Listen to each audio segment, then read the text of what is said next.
Imagine sitting in a crowded room. The conversation is loud, people are laughing, but your mind is somewhere else entirely. Your eyes are quietly observing every micro-expression, analyzing the shifts in tone, the unspoken tension, connecting data points that no one else even notices. On the outside, you look perfectly calm.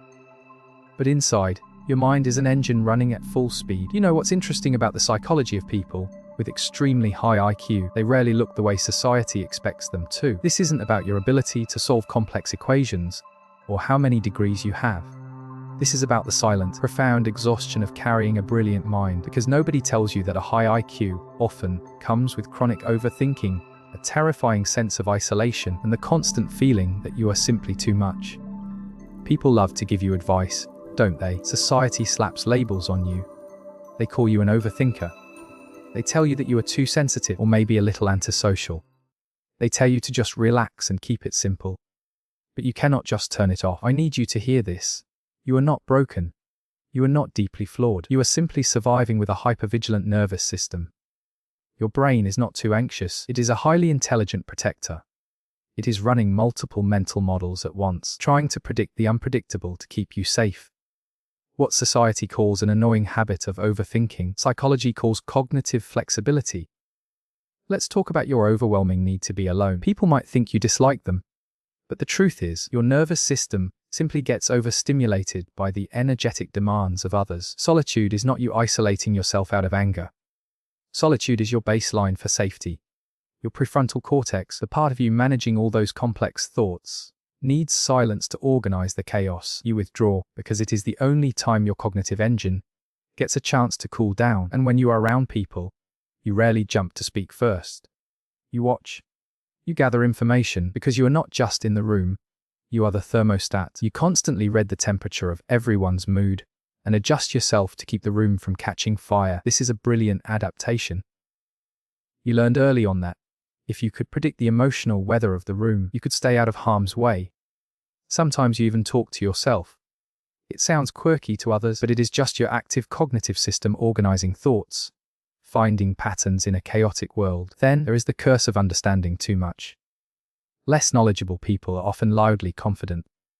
But you see the complexity in everything. You understand how much you don't know, and because you see every possible angle, every hidden risk, making even small decisions can feel paralyzing. You spend your nights awake, searching for meaning, analyzing conversations from 3 years ago, or wondering why human beings behave the way they do. You are holding up the sky so that it doesn't crush the people you love, but no one asks how your shoulders are doing. It is exhausted, and it is incredibly lonely, because the great paradox of a highly intelligent mind is this: your brilliance allows you to understand everyone else, but it makes it incredibly difficult for anyone to understand you.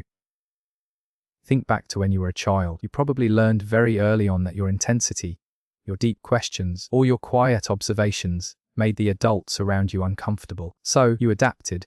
You became a chameleon. You spent so long blending into the colors of what other people needed you to be that when you look in the mirror now, you don't even know your own original color anymore. You dimmed your own light so you wouldn't blind the people around you. You learned to swallow your complex thoughts and just smile, because explaining the heavy machinery of your mind was simply too exhausting. You built a massive fortress to protect a deeply empathetic, highly sensitive nervous system. The armor you built to survive the battlefield of your childhood was a brilliant strategy. It kept you safe when you were small and had no control over the chaos of your environment. I want you to take a deep breath and thank your nervous system for doing its job so incredibly well. But here is the truth.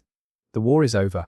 You are an adult now, and you are surviving a threat that is no longer in the room. The heavy armor that kept you safe back then is exactly what is weighing you down and keeping you so profoundly isolated today. You do not need to fix yourself. You do not need to try harder. You are already trying too hard, carrying the burden for everyone else. Healing is not about demanding that you change overnight. You do not have to tear down the whole fortress today. It is terrifying to let go of the very mechanism that saved you in the past. But maybe, just for today, you can allow yourself to soften. Maybe you can leave the gate unlocked, just a fraction, for the right person to see the real you. You can slowly lower the drawbridge. I see how heavy that is. You can put it down now. You are safe here. If you are still listening to my voice right now, it is because something deep inside of you finally feels seen. I don't just make these videos for the internet. I make them for people exactly like us. The tired protectors, the deep thinkers, the fiercely independent souls who have been holding up the sky in secret. If this feels like your story, please do not stay invisible anymore. Leave a comment below and subscribe so we can keep finding each other in the quiet moments.